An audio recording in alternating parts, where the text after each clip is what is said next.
All right. My name is Keetha Mercer. I work at the Canadian Women's Foundation, and I am going to be hosting the Healthy Love Lunch Series today. So let me give it a second or two to get for folks to get signed in, and then we'll get started.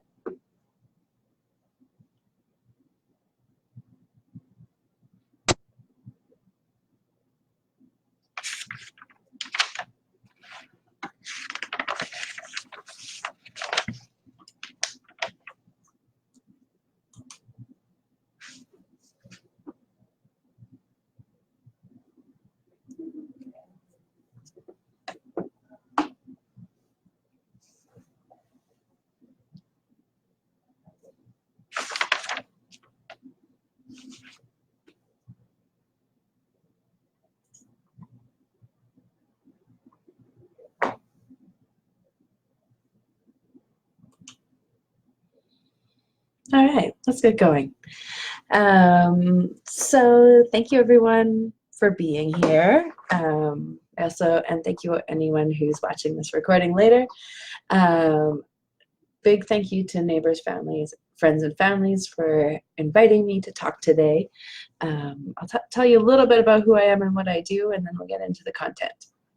So my name is Keetha Mercer. I've been working at the Canadian Women's Foundation for a while now, and my focus is on teen healthy relationships, programming as violence prevention. So this is about learning the skills as a teen on what is a healthy relationship and how to identify an unhealthy one, so that later on in life you're aware as you get into relationships and hopefully to prevent violence long term. And we also work on healthy relationships not only when you're with folks you're dating, but also between peers, with your family, in community, and on bigger levels like between communities and in systems. So I will be talking about relationship violence today. So if you need to take a moment to step away, that's totally reasonable. As I said, this is being recorded, so you're welcome to come back and look at the recording later if you want. Also, there are some support numbers and lines up on the in the chat box right now, including ANOVA, a kids helpline, which you can actually call and also text. They have a text support line. The Women's Rural Resource Center, Women's Place Elgin Emergency Center, and the Domestic Abuse Services Oxford. Sorry, I have a cough today. I might click myself in and out. And also there's another website called sheltersafe.ca that has that is a searchable map of women's emergency shelters and also provincial and territorial crisis lines. So if you're not in Ontario or are looking for somewhere closer to where you are, I totally recommend checking out sheltersafe.ca because that has some good resources. So yeah, that's a start. So getting into talking about healthy relationships as violence prevention, I'm going to talk about sort of four big broad things. So I'm going to talk about having conversations about healthy relationships and what you're looking for and what kind of skills are helpful ahead, like to have healthy relationships generally. We're going to talk a little bit about how to identify signs of an unhealthy relationship and where to find resources for that. I'll talk about supporting your friends if you know somebody who's in an unhealthy relationship and you want to talk to them about it, or if they've told you that they're in an unhealthy relationship and you want to help them out. So I'll talk a little bit about that. And then I will talk about connecting this to broader issues. So the Canadian Women's Foundation doesn't do programming with youth ourselves. We find we connect organizations across the country that do this kind of work, and to advocate to the government to try and change policies, to change people's understanding about gender-based violence, and gender stereotypes, and help get people in conversation with each other to make a difference overall. So I'll talk a little bit about what we're doing there, and ways you can get involved. So starting out with having conversations about healthy relationships. So as I said, the Canadian Women's Foundation and the work I do are really interested in talking about healthy relationship skills before you get into an unhealthy relationship. And because these are things that we need to practice. They're not always easy things to get your head wrapped around. And sometimes the gender stereotypes and the way that we're socialized can be a detriment, or can make it difficult to make it difficult to have a healthy relationship overall. So what I mean about gender stereotypes are things like that women need to always be the caretaker, and always be the one to like take in the stories, to take care of people, to put other people's needs first, or things like men can't talk about their emotions, or can't cry, can only be angry, or need to be like the strong silent type. So those are like gender stereotypes that can work against having a healthy relationship, because healthy relationships mean being able to talk openly and honestly, and with vulnerability about what you need and want, what you're looking for, what makes you happy, what makes you uncomfortable, what makes you angry, and why it makes you angry. So having open conversations with the people that you love, not just the people you're dating, but your friends, your family, that kind of thing, is a way of being in a healthy relationship and taking care of each other and having good relationships. So gender stereotypes can really like get in the way of that and break down who people think they can be.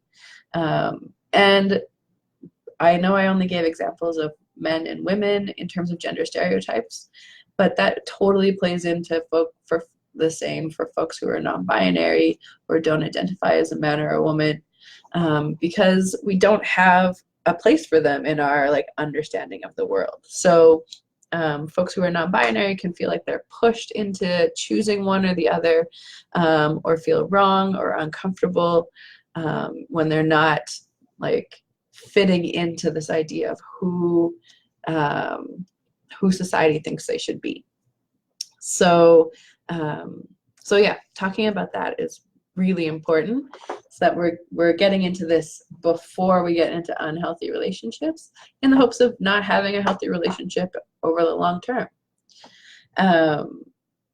And because gender-based violence is such a significant issue in this country and all over the world, that's why this is a big focus for us at the Canadian Women's Foundation, and in the work I do at the Canadian Women's Foundation, because we know, with the Me Too movement, and from the numbers that we hear of women and children, and trans and non-binary folks who are experiencing relationship violence, intimate partner violence, on a lot, like in their lifetime, or like in their everyday lives, we know that this is a really big problem.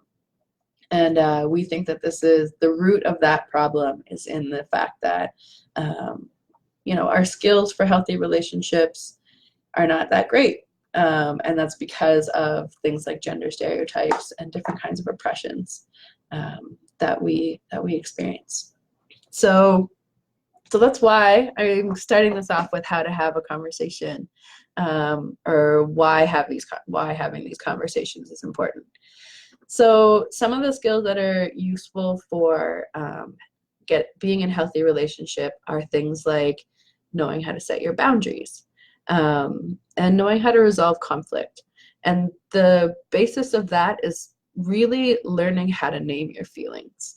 And like I said, it's not easy to be able to know exactly what you're feeling when you feel constrained in what you can feel through gender stereotypes. But also, like, we have these really broad names for things, like I'm angry, or I'm just like feeling not great today, or I was going to swear right there, but I'm not going to because this is live.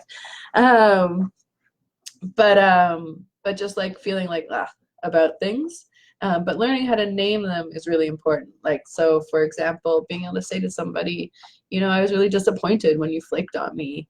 I was like planning on, like, I was excited to have a good night out with you, and had like planned my week around it, and you just like not showing up made me feel terrible, and like you didn't care.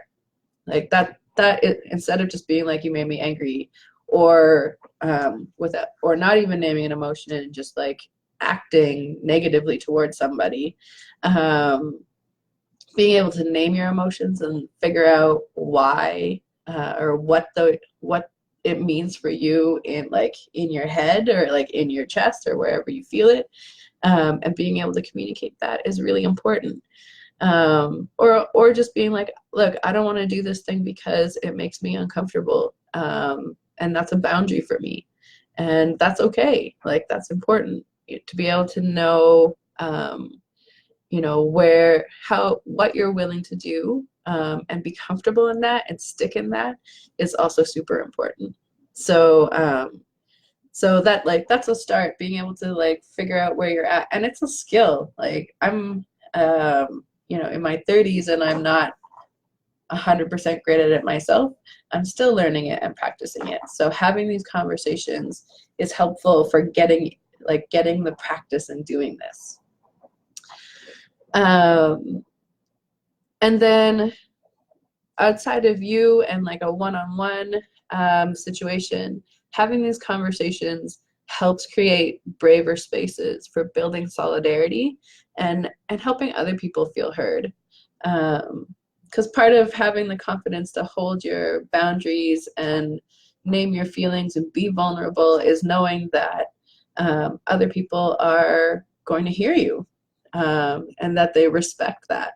So broaching these conversations, even if it's just with a couple of people, a small group, or getting involved in some of the programs or organizations that do this work, so that you can have these conversations, practice these skills, and also have a group, like a base of support for why you feel these things and where this is coming from, is super helpful.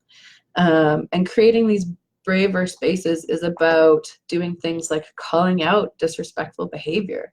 When you see someone you know saying something about somebody that's not cool, or you know, texting photos of somebody that shouldn't be shared, being able to say to them, like, that's not cool, and I'm not going to participate in that, and I don't think you should be doing this.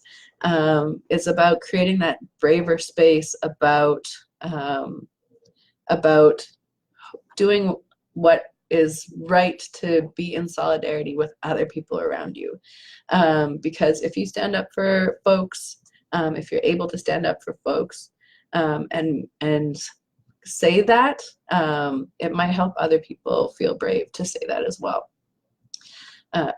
So for example, you know how on social media people can really pile on and say lots and lots of negative things. It's been shown that if someone feels brave enough to step up and support that person or say something positive, that can help other people join in and say positive things. So being that voice, willing to stand up for, you know, each other, for having braver spaces, for being in solidarity with other folks around you, is super important. And that comes from having these conversations. It comes from, you know, knowing or learning about where you are and connecting with other people about what that means, because, you know, none of us can do this by ourselves. And also, for those of you that are like feeling like you have a pretty good handle on this kind of stuff, or have learned some stuff about this, being a role model for folks that don't know as much about this is always great. So like whether that's a younger sibling, or, you know, someone in your class who just joined the conversation or just joined your friend group, or if you've been in a program around healthy relationships for a long time, maybe someone who's new to the program, like being there, being willing to share like honest, open, and vulnerable feelings, and also like some of the challenges you've had, or like why that might be hard. You know, those are all really great ways for like supporting and coaching newer people to these conversations, because, you know, again, it should never fall on one person. It shouldn't just fall on you to make these steps, but sometimes other people need some support in getting it going. So so these conversations are things that we can have in our everyday life. We're all in relationships with each other, you know, whether it's like a friend group or your family, or, you know, your teachers, your coaches, or even online, like folks in groups that you chat with. You know, we're all in relationship with each other, and having these conversations about what it means to feel good around each other, and appreciate where each other is coming from, is a first step in healthy relationships. So that being said, even if we're having these conversations, sometimes unhealthy relationships still happen. So how do you identify what an unhealthy relationship is? Or like, as we like to say, what's toxic behavior or unhealthy behavior or patterns? So some of the signs of an unhealthy relationship are things like someone keeping tabs on you, or like spying on you, or stalking you online or offline. So just like, and you know, it's the difference between like someone checking in and making sure you're okay, or someone like making you feel uncomfortable because they like, or like limited in your ability to like live your life, because they want to like control where you are or what you're doing. Some things can be like forcing you to share your passwords or other confidential information, or making you unfriend people either in person or online. Those can be like ways of controlling where you go and who you talk to, that are unhealthy, and can lead to like more toxic or violent behavior along the road. Some more like intense things can be like starting rumors to embarrass you publicly, or pressuring you to share photos, like nude photos or other photos of you that you wouldn't want to share, or sharing private photos of you without your permission. That's a big one. Or doing things like impersonating you online, or sending messages or texts that make you feel uncomfortable, threatened, or afraid. And like anything that makes you uncomfortable, threatened, or afraid is a very clear sign that this is an unhealthy, that you're in unhealthy territory. Things that make you feel isolated from your other friends or family, or anyone, or like your systems of support, is not a healthy behavior, because you deserve to have lots of people around you who care about you and know what's going on. Anything that makes you feel less confident, or like your self-esteem is taking a hit, that's not good behavior, and that's not what we want for each other. If you feel angry, upset, or depressed after interacting with someone, those are some flags that could help you identify if this is an unhealthy relationship. Or if you avoid talking about your relationship with other people. So if you're not comfortable talking about what's going on in your relationship with your friends or with your family, that can be a sign that this is not a healthy place for you. So, so yeah, so if you are in an unhealthy relationship, or are feeling like you're in an abusive relationship, these are important things to be able to identify, and then finding resources that are accurate and local, or able to help you talk about what's going on, or get out of a situation, or figure out where to go to get supports, is really important. So like I said, neighbors, families, and friends put up some lines, some crisis lines or phone numbers you can call. And like I said, Kids Helpline also has a text function, so you don't have to call, you can text them. But that also, like I said, sheltersafe.ca has a list of shelters in a bunch of communities throughout the country that you can always call to get information. And they have the crisis lines for all the provinces and territories there. So it's really important to know that it's never your fault. You never do, even if you are in conflict with somebody, or are angry with somebody, that there's never a reason for you to feel, or it's never your fault for them making you feel threatened or afraid. So don't blame yourself for things that you may have done, like sharing your password with them, or letting them have photos of you. Nothing you do gives someone the right to abuse you, and that's a hard line. So you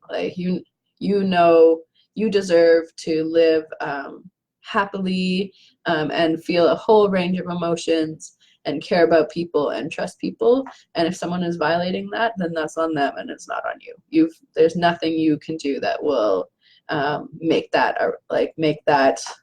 justifiable. So what can you do if you have friends who are in unhealthy relationships? So if you've noticed someone is in an unhealthy relationship, or if someone has shared with you that they're in an unhealthy relationship, some of the things you can do, being a friend to someone in that time, is super important. Because like I said, some unhealthy, violent, or toxic behaviors can be about isolating people away from folks that might tell them that they don't deserve this, or that they deserve better. Because it's about control and having power over somebody, that's being a friend in this moment can play a really important role in helping prevent or leave an unhealthy relationship.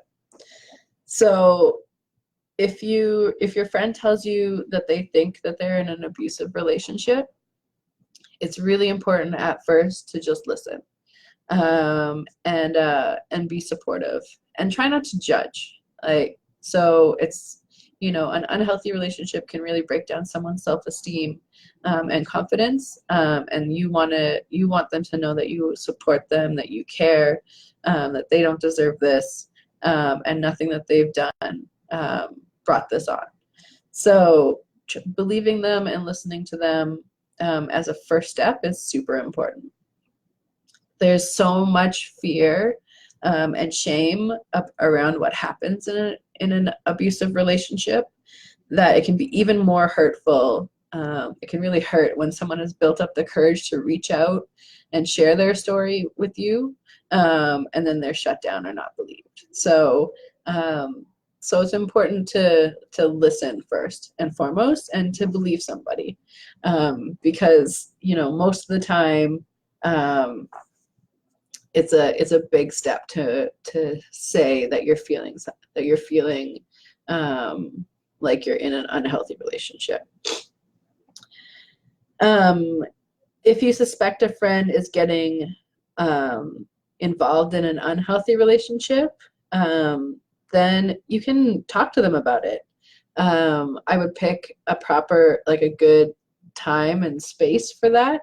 Don't blurt it out in front of a bunch of people, and be aware of who's around you when you have this conversation, because you don't want the person that might be being abusive or being violent towards them to overhear you, because that can escalate the violence or make it more difficult for the person who's experiencing it. So have that conversation and voice your concerns without being judgmental. So be like, I noticed that when this person said this to you, that they've been saying these negative things to you often, and I don't like it because you don't deserve it and it doesn't seem fair.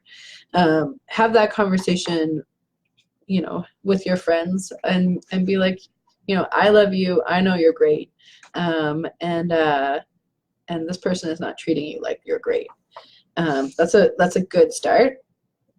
And then you can start to explore options. So don't push somebody to leave if they're not ready to, because like I said, unhealthy relationships can really break down people's self-esteem. So it's important that they get a chance to take power back over their lives, and ensure that they are, leaving in a way that's safe for them, and that they're not, putting themselves at more risk. So you can start to talk about what are their options. Like, do they want to, have they talked to their parents about it? Have they talked to an adult about it that they trust, that can support them? Do they want to report this to anybody? Do they want to break up with the person, or do they want to, take a break from that friendship, or that kind of thing? So those are some of the options that you can start to discuss around, like, breaking that pattern, and getting out of that unhealthy space. You can also then start talking about what kind of resources they might need to do that. So if that's about going with them to talk to their parents, or helping find, or being there while they call a crisis line, or helping find a crisis line for them to call, that kind of thing.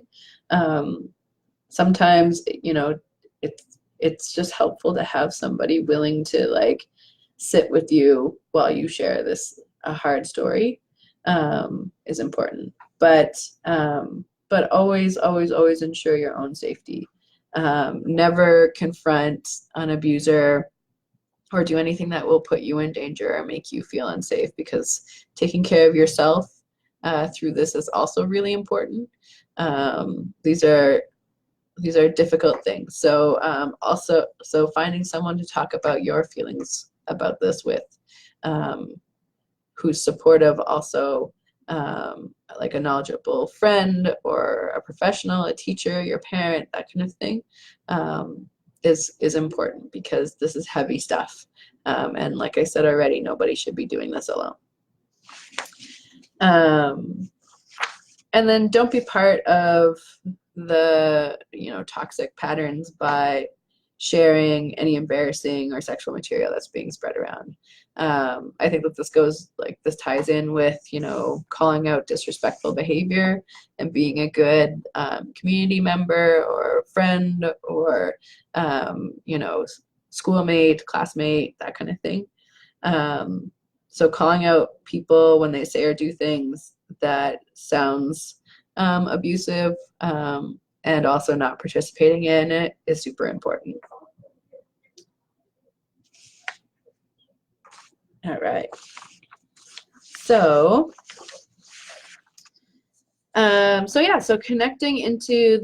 connecting this back into larger conversations, because you start having these conversations.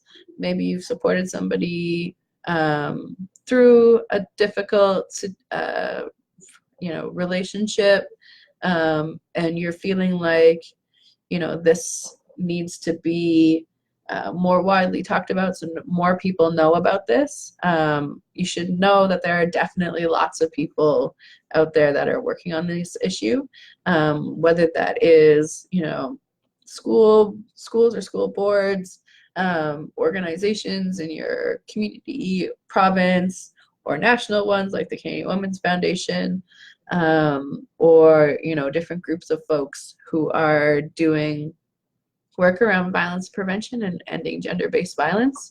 There's lots of opportunities to connect this in what you know and what you're experiencing and your interest in this to more conversations. So one idea that I've seen done super well is creating campaigns. So for example, I've seen you know, groups of youth in schools create poster campaigns about what an unhealthy relationship is, or how to identify, you know, the signs like we just talked about, or what is a healthy relationship, and putting them up in their school and starting that campaign, like that conversation, and getting that you've been having in your small groups or with your friends on a bigger scale. So, you know, some things I've seen like scenarios be put up around like, you know, being like some photo being shared with you and then asking people what they would do or how they would support. It can just be like conversation starters. You can also talk to, you know, your school about, you know, having these kind of conversations, or bringing in organizations to have these kind of conversations in your classes or assemblies. You can talk to your city about and get involved with your city or municipal like government to talk about how healthy relationships can be built, programming can be, and violence prevention work can be built into the way that they do business. So for example, public transit and bus stops, you know, like having lights in bus stops, having them be on corners where there's more traffic or people moving around, that kind of thing, can be a way of violence prevention and a way of supporting healthy relationships longer term.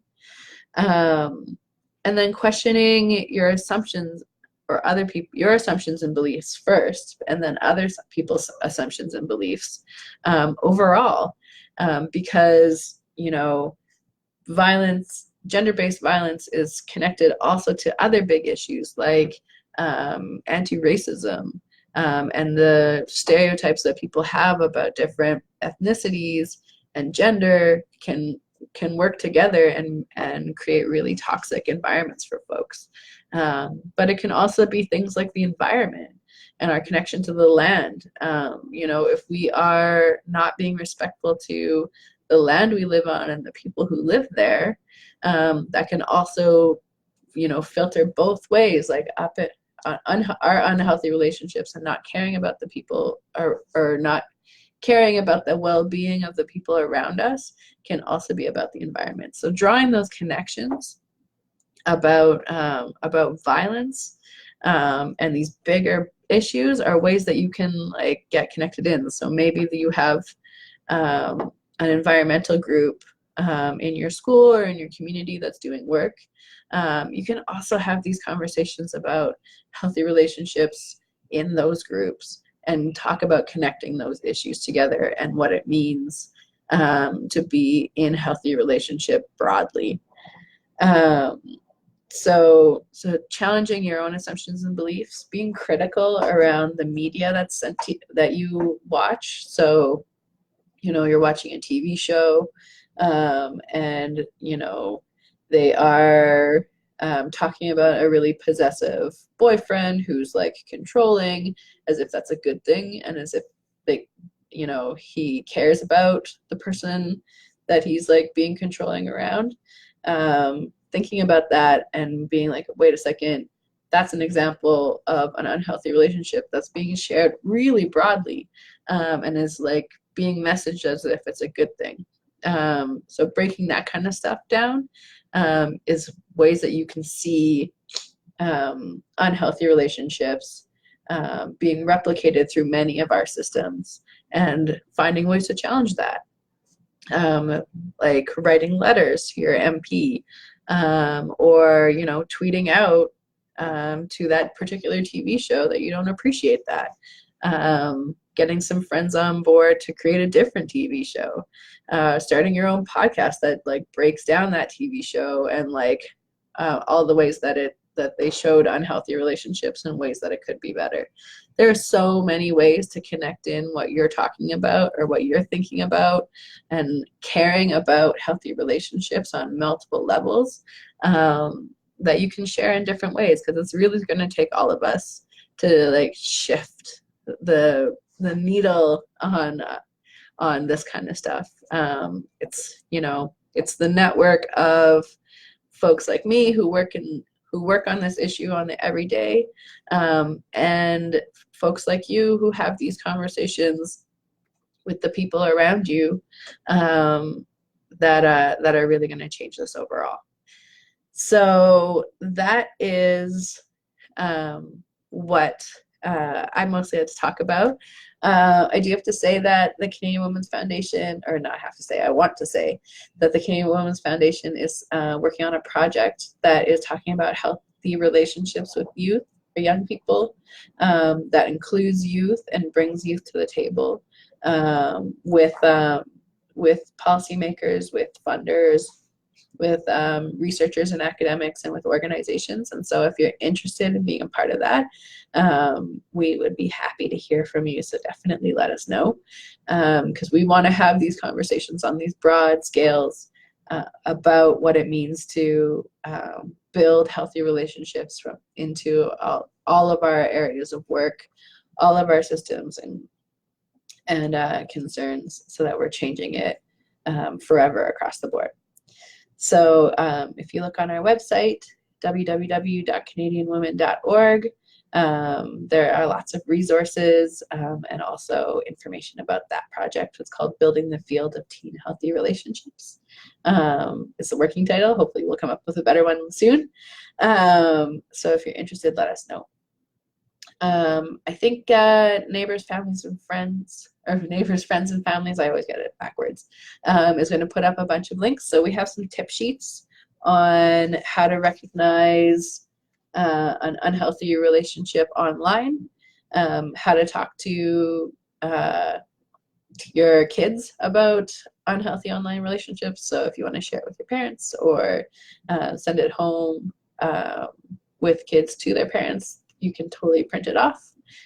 We have some ones about what to do if one of your friends, if you know somebody who's in an abusive relationship, or what to do if you're in an abusive relationship. So those are some like easily shareable, quick tip sheets about getting help and finding support, and being supportive of the people around you. We also have much longer things on research about teen healthy relationships. So Neighbors, Friends, and Families is also going to share a link to the page on our website where you can find all of our research and reports on the issue, if you're interested in diving in deeper. So thank you so much for tuning in or for watching this later. I'm very happy to be part of this awesome series. I definitely recommend you check out the other videos, because there's lots of great knowledge in here. And thanks to Neighbors, Friends, and Family for continuing and for inviting me. Take care.